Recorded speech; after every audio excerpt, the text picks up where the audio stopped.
Mumbra bypass रस्त्यावर chemical tanker उलटून एकाचा मृत्यू झालाय तर 8 जण जखमी झालेत। बायपास टँकरवर उलटून हा टँकर घरावर कोसळला आणि दुर्घटना घडली।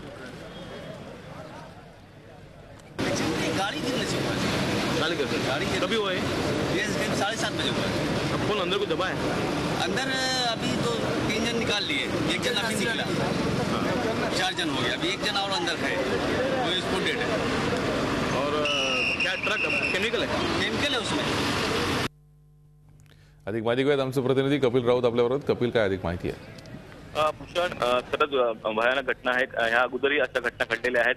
आज सकाळी एक ठाण्याकडनं मुंब्राकडे जाणारा एक टँकर होता आणि केमिकल टँकर आहे खास करून, आणि तो डायरेक्ट घरांवरती गेलेला आहे। मुंब्रा बायपास तोडून तो घरांवरती गेलेला आहे। 2 घरांचं नुकसान झालेलं आहे। तर सर्वात मोठी दुर्दैवी घटना म्हणजे गोष्ट एकाचा मृत्यू झालेला आहे या घटनेमध्ये आणि 8 जण जखमी झालेले आहेत। अजूनही तो टँकर बाहेर काढण्याचा प्रयत्न सुरू आहे, कारण की तो केमिकल टँकर असल्यामुळे सर्व आजूबाजूची घरं आहेत ती गाजी आता खाली करण्यात येतील आणि नंतर टँकर काढण्यात येईल। एक मोठी दुर्घटना असं बोलू शकतो भूषण आपण। धन्यवाद कपिल या सविस्तर माहितीसाठी।